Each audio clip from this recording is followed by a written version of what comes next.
informan de... Sí, en efecto, ya puedo verlo yo también. Los participantes han llegado a la primera meta y comienzan a separarse entre sí. Y la verdad... Ahí vemos, agazapado entre un grupo de incautos laicos, a un miembro del clero famoso en otras lindes, dispuesto a saltar a la yugular, al mínimo signo de amenaza. Queridos hermanos y hermanas todas, hoy vamos a continuar con lo que venimos haciendo durante los últimos 500 años sin interrupción, sin mancha, sin cambios. Solo así podemos ser herederos de la verdad. Sí, yo creo que para mañana ya tendremos todos los cambios que necesitamos y algunos otros que vamos a incorporar para anticiparnos al futuro. Hola, ¿qué tal estás? Te lo cuenten como te lo cuenten, como una retransmisión deportiva, como un documental de naturaleza o de otro modo. El hecho es que ha finalizado la primera sesión del Sínodo de la Sinodalidad. Como resultado de la consulta mundial y de la asamblea que acaba de terminar, se ha publicado un documento con 336 puntos que han sido aprobados por una media del 80% de los votos. Está dividido en 3 partes y tiene un total de 20 apartados. Hoy no vamos a profundizar en él, aunque no será por falta de ganas, sino de tiempo. Si me sigues en las redes sociales te habrás dado cuenta de que me gusta mucho desgranar documentos, pero hay mucha enjundia en el texto como para poder darte un resumen apropiado en solo 30 minutos. Si alguien te lo ofrece en 5, pues échale un vistazo, pero casi mejor acude directamente al texto original. Así que hoy vamos a hacer lo habitual. Complementar el reportaje de Vida Nueva fijándonos en un detallito aquí y otro allá. Quién sabe, quizás descubramos cosas insólitas. Solo confío en que no me salte a la yugular ningún santo varón que estuviera agazapado entre los arbustos. Soy José Antonio y te doy la bienvenida al 125º episodio.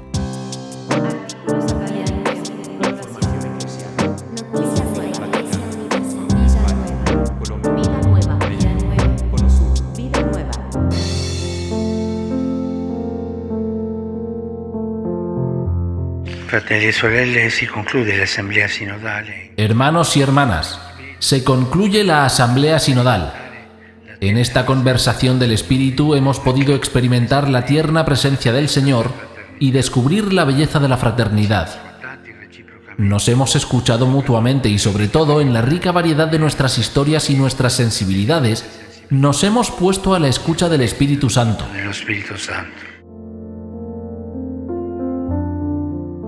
Son palabras de Francisco durante la homilía en la misa de clausura de la Asamblea del Sínodo de los Obispos. Y van en la dinámica general de ese sentir que durante las semanas anteriores ha flotado en el ambiente general. Ha habido escucha mutua, lo que no quiere decir que siempre haya existido el consenso. Precisamente eso es lo que saca a relucir la rica variedad de historias y sensibilidades que decía Bergoglio. Vamos a echar a rodar la piedra con un pequeño apunte.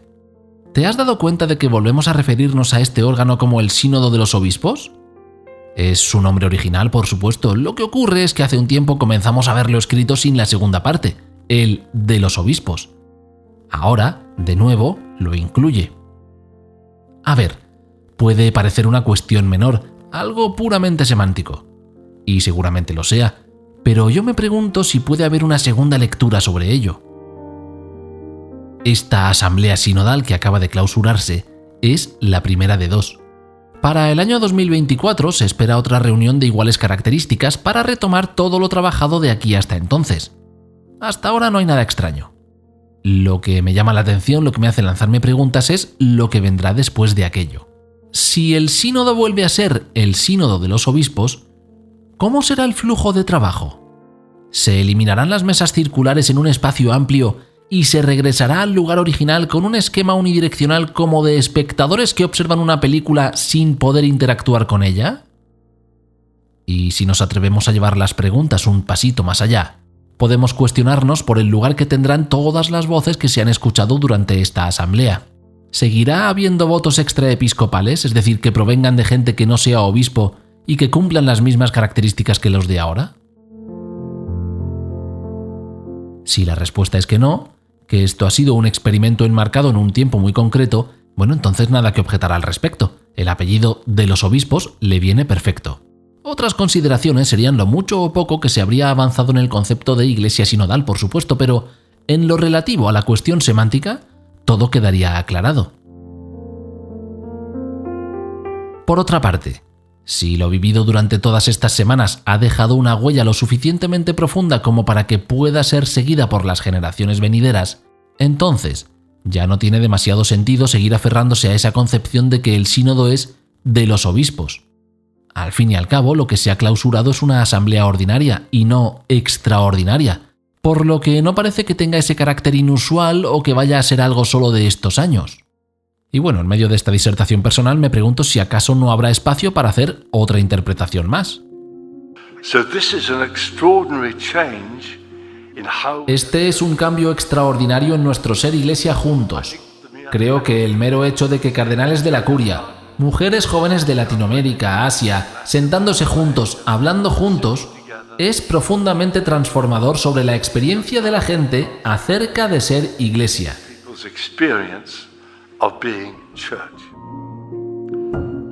Como algunas personas han dicho, ¿es esto todavía un sínodo de los obispos? Yo diría que sí. Creo que este modo de realizar un sínodo revela con mayor claridad que en ningún otro sínodo anterior en el que haya estado lo que significa ser obispo.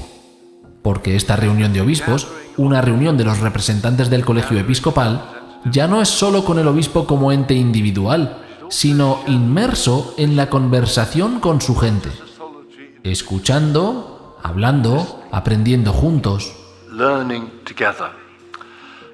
Así que creo que este sínodo es mucho más expresivo sobre lo que significa ser obispo que ningún otro en el que haya estado con anterioridad.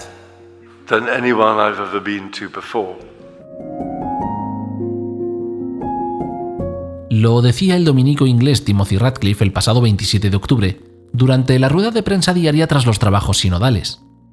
En cierta medida, recoge esa cuestión que yo me planteaba y, como ves, le proporciona un significado que va más allá de la pura semántica, de si esto se llama de un modo o de otro, porque acude al significado mismo de los hechos, de lo que implica sentarse codo con codo, mirarse a los ojos y atreverse a dialogar.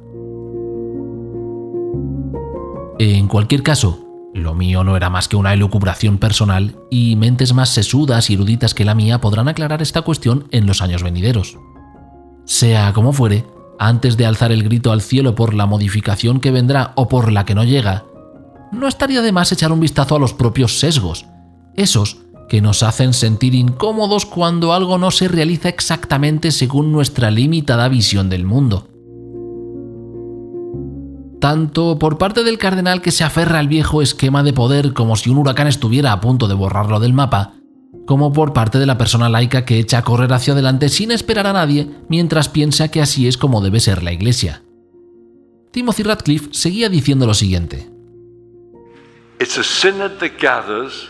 Es un sínodo que se reúne para ver cómo se puede ser Iglesia de un nuevo modo, en lugar de qué decisiones deben ser tomadas. ¿Cómo podemos ser una Iglesia que se escucha mutuamente entre culturas y escucha a la tradición a través del tiempo?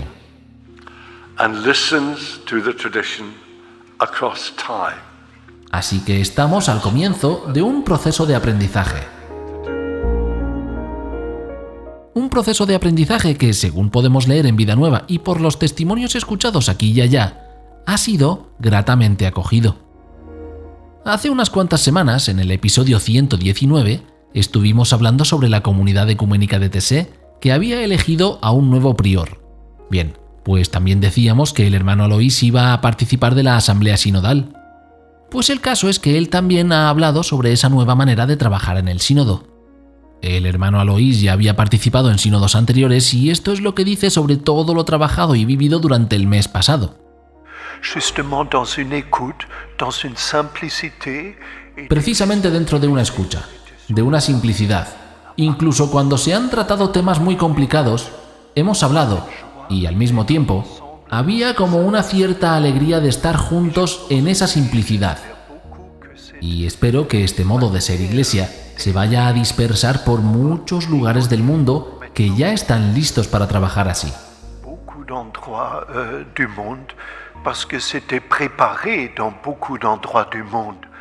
Este sínodo no es solamente algo que viene del cielo.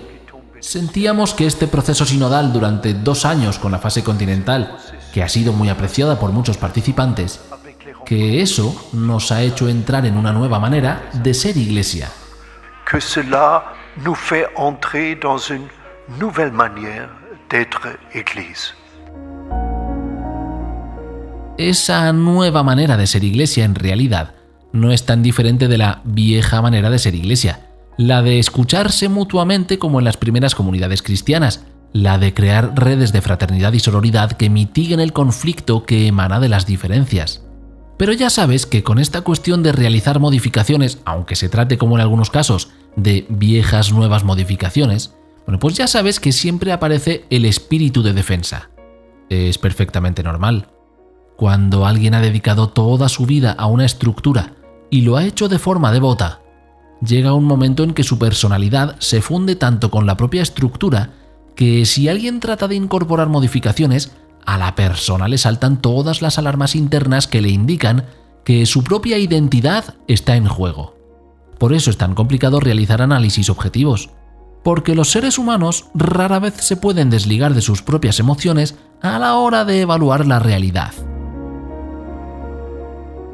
Y esa cuestión nos trae a los resultados de la votación del documento que decíamos al comienzo. De media, el texto ha recibido la aprobación del 80% de todos los presentes. Evidentemente, esto no es uniforme para todos los puntos. La introducción, por ejemplo, tuvo un voto en contra y el diaconado femenino hasta 69 rechazos. Pero bueno, quedémonos con esa media, el 80%.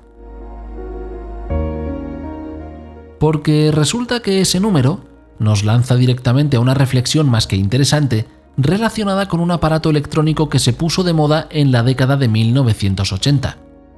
El Walkman. ¿Te acuerdas de él? Un pequeño rectángulo que cabía en la mano y que reproducía cintas de cassette. ¿Y qué relación puede tener eso con el sínodo sobre la sinodalidad? Ah, mira, me alegra que me hagas esa pregunta porque no me la esperaba. Resulta que cualquier previsión hubiera dicho que ese era un aparato destinado al fracaso más absoluto. En aquella época, los usuarios no podían concebir la existencia de un aparato musical que no tuviera radio, que no pudiera grabar y que no tuviera altavoces. Como digo, estaba abocado al fracaso y al olvido. ¿Y qué pasó? Pues que arrasó en ventas a nivel mundial. ¿Por qué? ¿Cómo se explica ese éxito? Bueno, pues la respuesta tiene relación con el economista Vilfredo Pareto, que descubrió que el 20% de los italianos poseían el 80% de la riqueza. A partir de esa observación, se desarrolló una especie de regla matemática del 80-20. Es la que tiene que ver con el Walkman. Los ingenieros redujeron las características de un equipo de sonido básico hasta el 20%, es decir, que fuera portátil y que pudiera reproducir cintas de cassette. El otro 80% lo consideraron superfluo. Sin duda, se puede decir que las previsiones fallaron y que acertaron en el modelo propuesto al mundo. Muy bien, regresando al sínodo, vemos que el documento ha sido aprobado por el 80% de los participantes. Ahora llegamos a esa pregunta que me parece interesante. ¿Se pueden aplicar a la Iglesia las mismas reglas de diseño que en el ámbito tecnológico y comercial? Porque, de ser así, ¿qué representa ese 80%? ¿Se trata de un motivo de alegría? ¿O es suficiente para hacer saltar las alarmas? ¿El 20% que no votó a favor es la masa crítica que pondrá en marcha la caída del sínodo? ¿O se trata de un caso donde se invierten los números?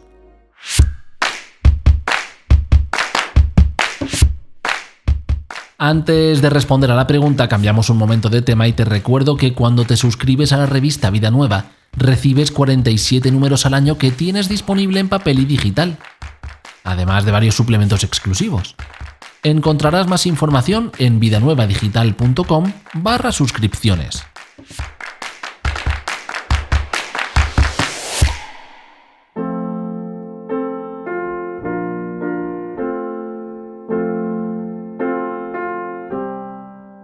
De acuerdo, esa relación entre los porcentajes 20 y 80 suscita dudas razonables. ¿Acaso ese 20% en contra de las propuestas sinodales representa a la mayoría de la Iglesia o puede movilizar a esta en contra del proceso sinodal? Si solo lo observamos desde ese punto de vista, podría generar cierto desasosiego. Ahora bien, Vamos a añadir a la ecuación estas declaraciones del cardenal Hollerich para contrapesar la balanza. I am not worried about these results at all. No estoy para nada preocupado por estos resultados. Creo que quedaba claro que algunos temas iban a encontrar una fuerte oposición. Estoy profundamente sorprendido de que tanta gente los haya votado positivamente. Eso significa que las resistencias no son tan grandes como la gente pensaba antes. Así que sí, estoy feliz con ese resultado. So I am happy with that result. Acabáramos. Había oposición a ciertos temas, pero la escucha mutua propició una reducción del conflicto previo. Tal vez esa regla del 80-20 no tenga una aplicación exacta en el ámbito eclesial, sobre todo cuando se trabaja y camina de manera sinodal. Por otra parte me pregunto, ¿acaso existirá alguien en la Iglesia que sí quiera que la regla aplique? ¿Qué sé yo? Pongamos el ejemplo de algún medio de comunicación que llega a millones de personas y que quiere dinamitar toda iniciativa que suene mínimamente a sinodal. ¿Les interesará ser el 20% que controla la opinión del 80%? Podría ser, claro.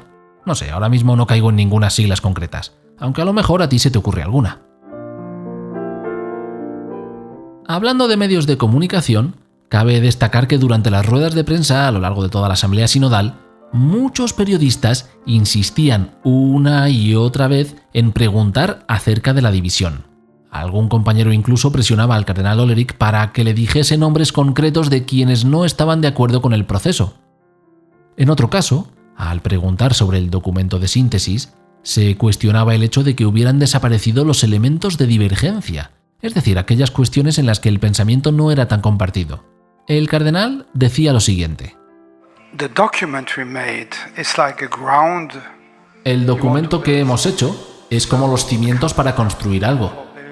Así que necesitamos unos cimientos comunes para construir o para permitir al Espíritu Santo construir la Iglesia. Así que creo que fue sabio concentrarse en lo que estamos de acuerdo y avanzar a partir de ahí.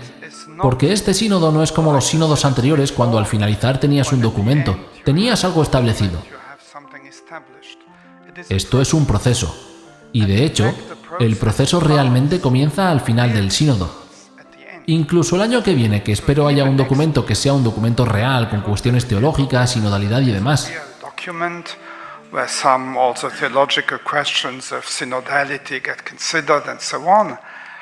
Pero también ese documento será un paso de la Iglesia en movimiento. Y creo que esa es la parte importante.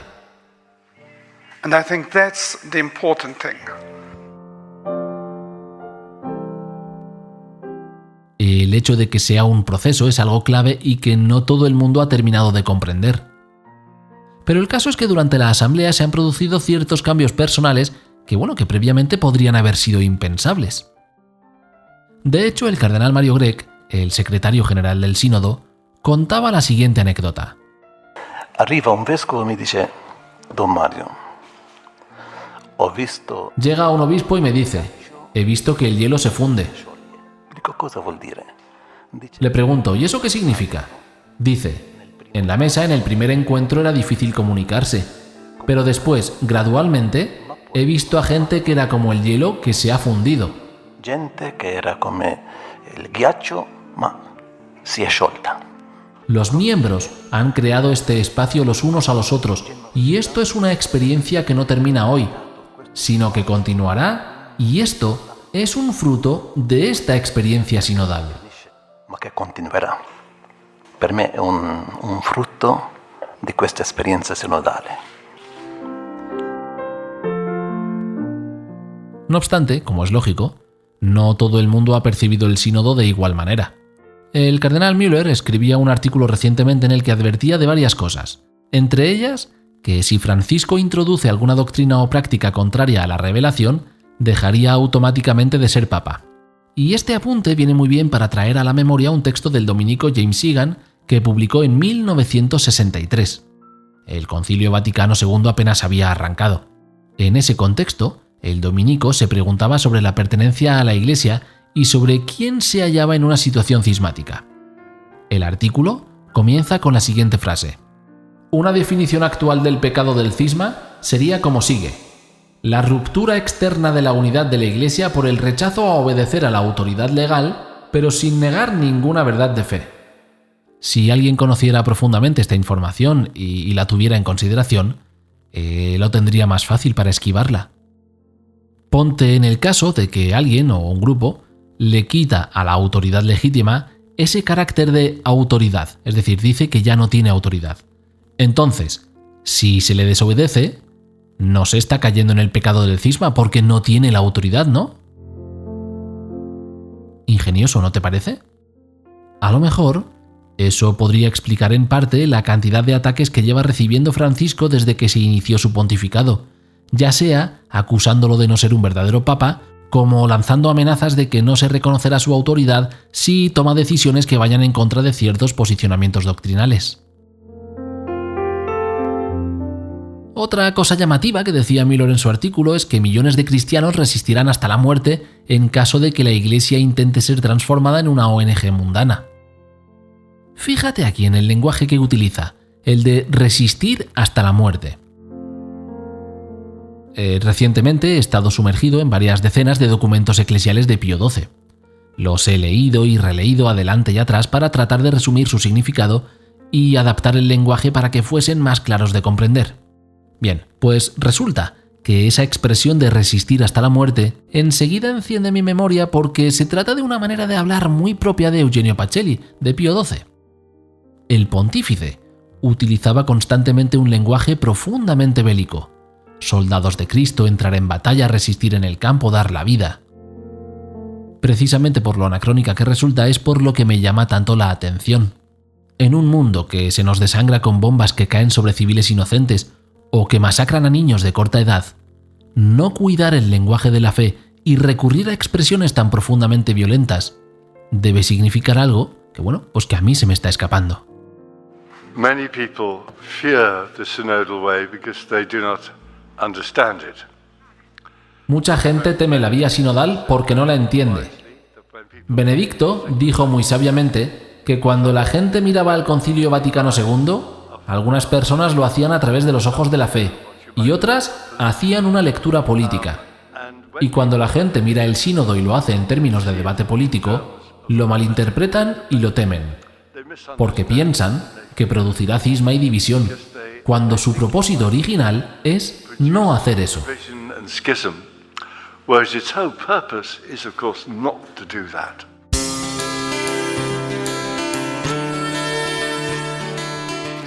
Antes de que se termine el episodio, déjame recordarte que puedes recibir gratuitamente un resumen con las noticias más destacadas de la actualidad eclesial si te das de alta en el boletín de Vida Nueva. Para eso, solo tienes que ir a vidanuevadigital.com/suscripciones y seguir las instrucciones.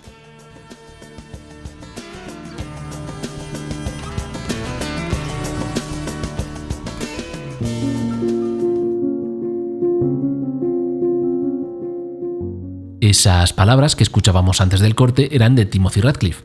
Decía que mucha gente le tiene miedo al sínodo, o más concretamente al modo de trabajo sinodal.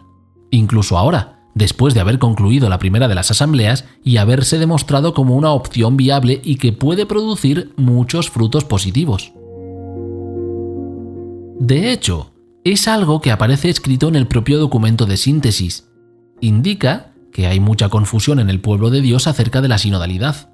No obstante, a partir de las palabras de algunos cardenales, diríase que esa confusión también se extiende hacia determinados despachos de la curia. Fíjate si no que incluso se han organizado actos paralelos a la asamblea del sínodo o que se han hecho públicas determinadas dudas para minar la credibilidad de los participantes. ¿Recuerdas la broma que hacía al comienzo del episodio imitando un falso documental sobre animales donde un miembro del clero permanecía agazapado entre los matorrales dispuesto a saltar al más mínimo atisbo de peligro? Bueno, pues un poco en esa misma línea.